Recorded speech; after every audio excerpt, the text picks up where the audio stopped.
Welcome to Calculus. I'm Professor Greist, and we're about to begin Lecture 23 on trigonometric substitutions. In our lesson on integration by substitution, the question remains, which substitution should I make? Well, that's not always an easy question to answer. It's a bit of an art form to know exactly what to substitute. In this lesson, we'll focus on a class of integrals that are amenable to a trigonometric substitution. Recall from a previous lesson that when we apply the substitution formula to compute an integral, we are typically going from the more complicated looking expression to the simpler looking expression. However, anytime you have an equality in mathematics, it's a road that runs both ways, and we could try exploiting it in the opposite direction. That is what we're going to do in this lesson. This type of substitution is especially useful with trigonometric functions. We'll look at a trivial example. Consider the integral of dx over 1 plus x squared. You may know this one already. Whether you do or whether you don't, consider the following substitution. We're going to let x be equal to tangent of theta. Notice we're not defining theta in terms of x. We're defining x in terms of theta. Then dx would be secant squared theta d theta. Unlike what we do when we perform u substitution, here we directly substitute these in, and we get the integral of secant squared theta d theta over 1 plus tangent squared theta. Now, of course, recalling that tangent squared plus 1 is secant squared, we obtain a secant squared in both the numerator and the denominator. These cancel, revealing the integral of d theta, which is simply theta plus a constant. Now, we have to substitute back in for x, which involves inverting that substitution. We obtain simply arctan of x. Now, the various trigonometric identities that you may have encountered in the past are what dictate these trigonometric substitutions. Some of these you're going to want to have memorized. Cosine squared plus sine squared equals 1, and the version with tangent and secant. Not all trigonometric identities need to be memorized, but the more you have in your head, the easier it will be to see which substitutions to use. Hyperbolic trigs are also useful, and you should at least have seen some of the basic simplification formulae for hyperbolic trigonometric functions. Let's compute some examples. Consider the integral of the square root of 1 minus x squared dx. Let's substitute for x the function sine theta, so that dx is cosine theta d theta. This yields the integral of the square root of 1 minus sine squared theta times cosine theta d theta. And now we see why this is the right choice for x, because using the fact that sine squared plus cosine squared equals 1, we can replace 1 minus sine squared with cosine squared, hence eliminating the square root to yield the integral of cosine squared. This, too, after a trigonometric identity, gives the integral of 1/2 plus 1/2 cosine 2 theta. This is something we can integrate. 1/2 integrates to 1/2 theta. 1/2 cosine 2 theta integrates to 1/4 sine 2 theta. Now, to substitute back in and obtain a function of x, what do we do? 1/2 theta becomes 1/2 arc sine of x. What about that second term? Well, we have a 1/4 times sine 2 theta. The double angle formula for sine allows us to replace this with 2 times 1/4 is 1/2, times sine theta, which is x, times cosine theta. What is cosine theta in terms of x? Well, if we set up a right triangle with an angle theta whose sine is equal to x, then we can read off the cosine from the Pythagorean theorem as square root of 1 minus x squared. This yields our answer, 1/2 arcsine of x plus 1/2 x times square root 1 minus x squared. For another example, consider dx over x squared times the square root of x squared plus 4. Which trig identity is going to be helpful here? I think that there was something involving tangents and secants that might allow us to get rid of that square root. So let's try x equals tangent of theta. Substituting in that and secant squared theta d theta for dx yields something that looks a bit complicated. Now, I hoped to use the fact that tangent squared plus 1 is equal to secant squared to eliminate that square root. However, I don't have tangent squared plus 1. I have tangent squared plus 4, and I can't eliminate that square root. What I should have done was chosen my coefficients more wisely.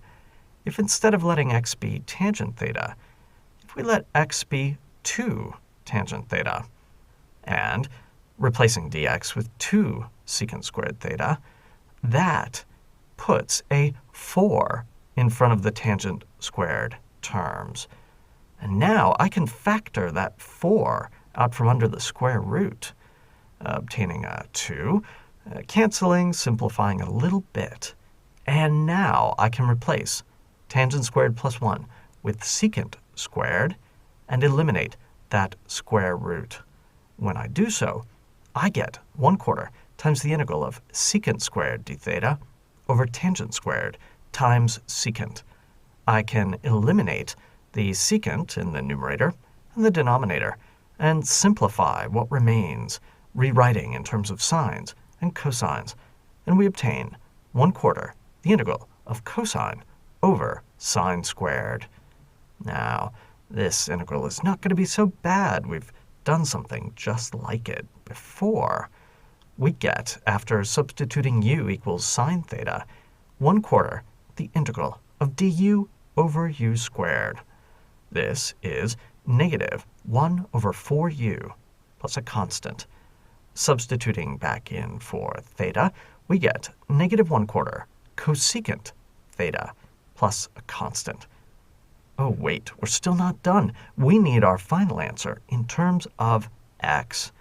So again, let's set up a right triangle, something for which the tangent of theta is x over 2. Then we can compute the cosecant of theta as square root of x squared plus 4 over x. Putting the minus sign in front and adding a constant gives us our answer.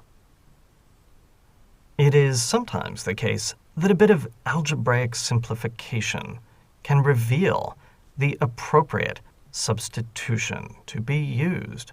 Consider the integral of dx over the square root of 3 plus 2x minus x squared. This seems completely opaque. However, if we use the method called completing the square, something wonderful happens. We're going to rewrite the term under the square root, negative x squared plus 2x plus 3, as negative quantity x squared minus 2x plus 3. Then we're going to turn the x squared minus 2x into a perfect square, rewriting that as x squared minus 2x plus 1. Of course, we're not allowed to stick in that plus 1 without compensating in what is left over. And keeping track of that minus sign, we get the equivalent expression 4 minus quantity x minus 1 squared. Now, rewriting our integral in this form gives us something a bit easier to work with.